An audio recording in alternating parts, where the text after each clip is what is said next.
prepare 300 investment packages, total value $2.6 billion. We're in the implementation stage, and we need to really have this comprehensive investment and policy plan finalized, available to be deployed once we have the projects identified.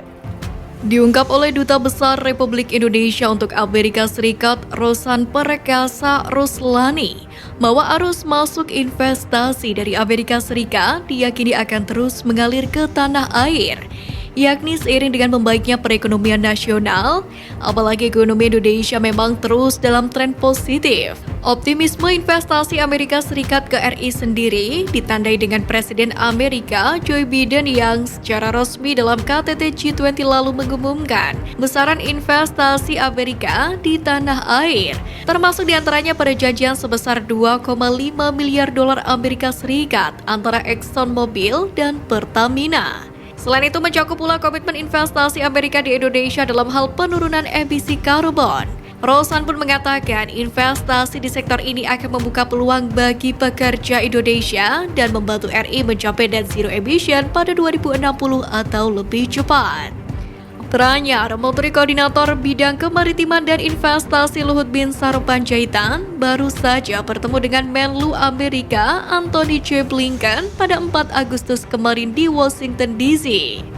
Dalam pertemuan itu keduanya membahas pentingnya hubungan ekonomi Amerika Serikat dan Indonesia, termasuk kelanjutan kerjasama dalam negosiasi Indo-Pacific Economic Framework for Prosperity atau IPEF dan meningkatkan investasi infrastruktur baru, yakni melalui Kemitraan untuk Infrastruktur dan Investasi Global atau PGII.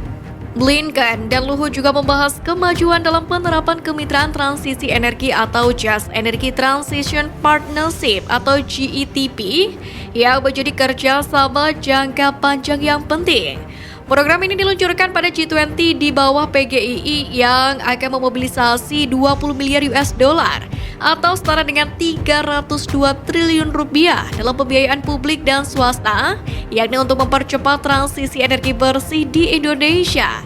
Di mana kala itu sempat berjanji untuk menyediakan dana himpunan dari publik dan swasta selama 3 hingga 5 tahun mendatang untuk pemerintah Indonesia. Skema pendanaan GETP itu terdiri dari 10 miliar US dollar yang berasal dari komitmen pendanaan publik dan 10 miliar US dollar dari pendanaan swasta yang dikoordinasikan oleh Glasgow Financial Alliance for Net Zero.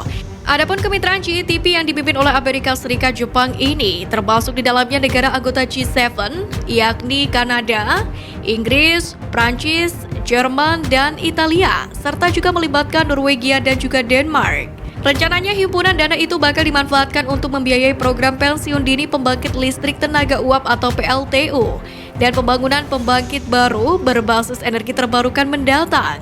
Dalam pertemuan dengan Menlu Blinken, Luhut juga menyampaikan rasa terima kasih, yakni atas hubungan yang kokoh antara Indonesia dan Amerika, serta pentingnya nilai bersama dan saling menghormati, yakni dalam memajukan kerjasama kedua negara.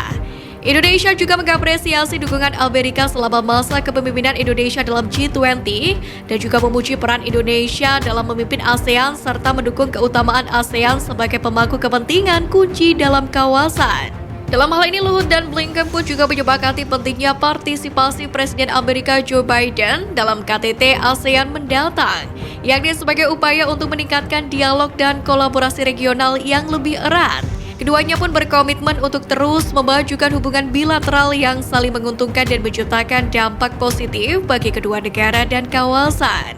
Selain itu, dalam lawatannya ke Amerika kali ini, Menteri Koordinator Bidang Kemaritiman dan Investasi Luhut Binsar Panjaitan juga bertemu dengan US Secretary of Treasury Janet Yellen, yakni untuk membahas pembangunan kerjasama Joint Energy and Trade Partnership atau GETP antara Indonesia dan Amerika.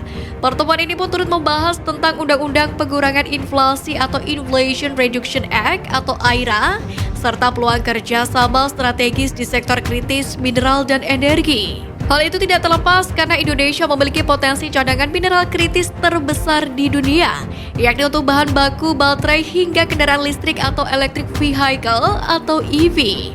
Selain itu, pertemuan tersebut juga membahas rencana kerjasama strategis antara Indonesia dan Amerika dalam sektor energi, khususnya dalam pengembangan aset luar negeri milik PT Pertamina Persero.